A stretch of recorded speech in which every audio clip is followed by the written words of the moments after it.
Olá a todos, estamos com o Ricardo Arroja, candidato pela Iniciativa Liberal às eleições do Parlamento Europeu. Ricardo, o Ideia Europa é um projeto promovido pelo Conselho Nacional de Juventude e pelo Parlamento Europeu. Tem por interesse público falar dos temas que interessam de facto e, portanto, se calhar vamos começar aqui com umas reações de sim ou não para perceber onde é que a Iniciativa Liberal se situa nestas eleições. Vamos a isso. Reforço ao Erasmus, ao orçamento do Erasmus. Sim. Sim. Reforço ao orçamento da União Europeia. Não.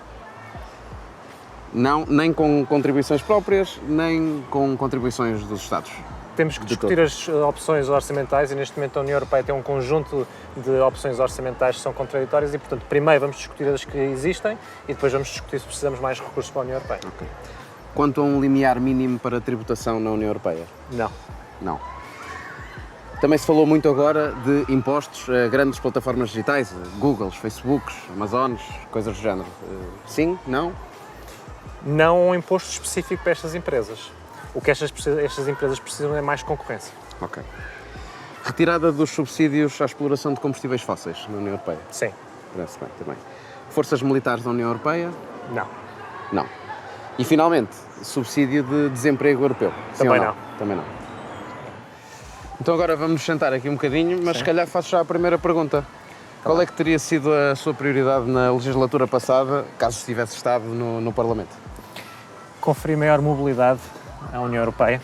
A União Ok. Europeia tem que ser um espaço de livre circulação, a começar nas pessoas. E nós na Europa, neste momento, temos um conjunto de programas e de barreiras administrativas que impedem a verdadeira livre circulação das pessoas.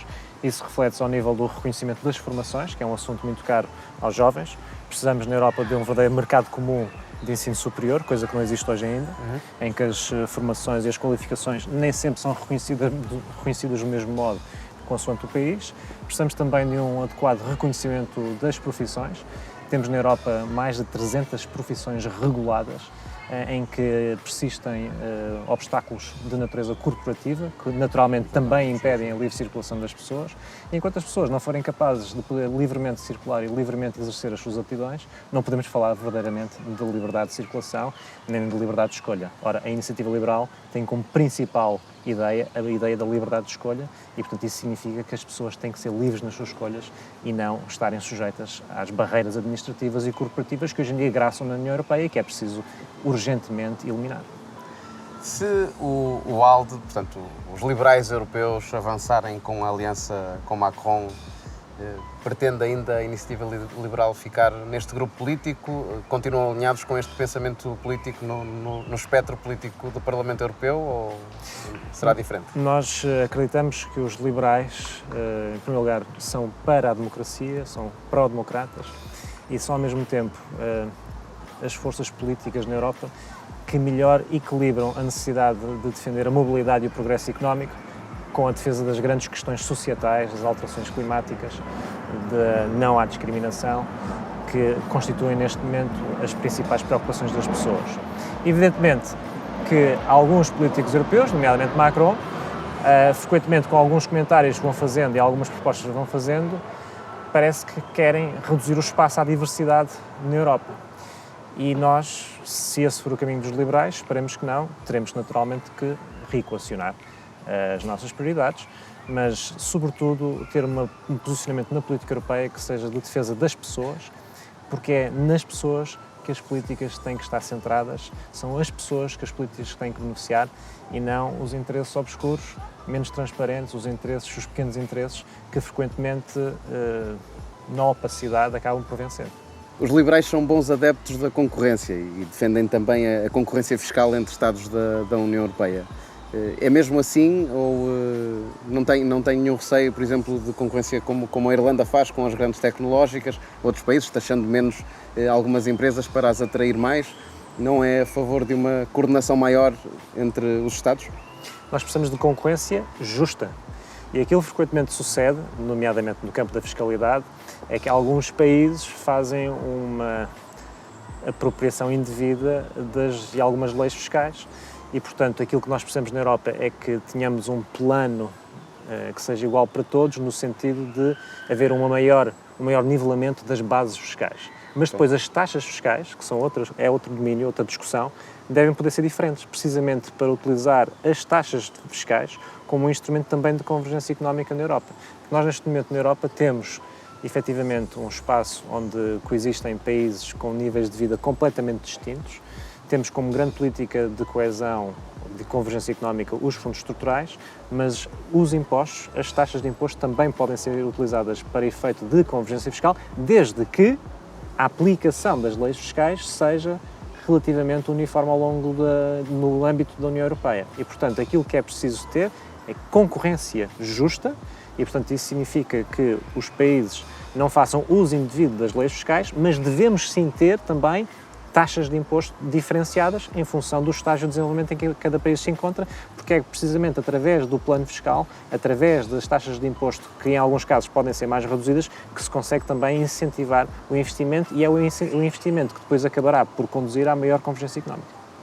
Vamos também a outro tema que também tem ele concorrência, que é o clima e as alterações climáticas, mas até recentemente atacado pelos próprios cidadãos, dizendo que os grandes partidos têm estado um pouco calados sobre isto e que até a redução dos plásticos seja curta do ponto de vista do longo prazo. O que é que há a fazer no clima, até na concorrência, por exemplo, entre empresas que usem produtos reutilizáveis, por exemplo, ou produtos de comércio justo, e empresas que não tenham ambientalismo como palavra de ordem? O que é que... Bem, em primeiro lugar, a primeira medida a fazer ou a implementar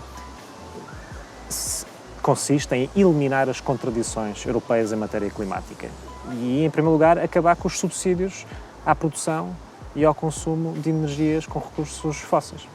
Porque nós, neste momento, temos na Europa, todos os anos, cerca de 50 mil milhões de euros em subsídios diversos às energias fósseis, que são, obviamente, a antítese daquilo que se pretende no paradigma de transição energética que está em curso neste momento na Europa. E, portanto, para que a Europa possa ser coerente com aquilo que defende, com o Acordo de Paris, tem, em primeiro lugar, que abolir os 50 mil milhões de euros que, no âmbito da União Europeia como um todo, nos vários países, incluindo recursos que saem diretamente do orçamento comunitário, são adstritos para incentivar um tipo de energia que se pretende reduzir.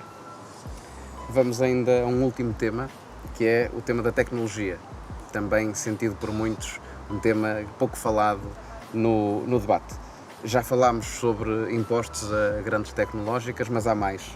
Há direitos digitais, há os direitos sociais, há o emprego, tudo a ser afetado por um novo poder, que é o poder digital. Que medidas é que aponta como assim, muito concretas a fazer no domínio do tecnológico e da nossa adaptação à revolução tecnológica? Bem, em primeiro lugar, salvaguardar a privacidade das pessoas, porque naturalmente que algumas destas tecnológicas hoje em dia são oligopolistas porque fazem também um uso excessivo dos dados pessoais das pessoas, portanto as leis de proteção de dados nesse aspecto vêm introduzir algum equilíbrio e naturalmente também ter como preocupação que possa surgir mais concorrência no domínio do digital, porque é do digital que se fará o futuro.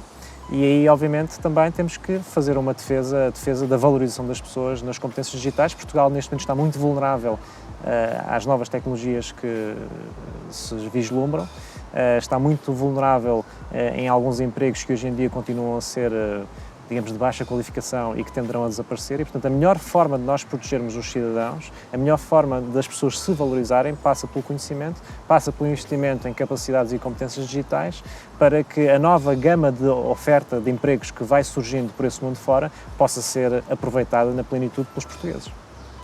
Há uma coisa contra a qual tenho a certeza estamos todos contra, ou a lutar contra, que será a abstenção.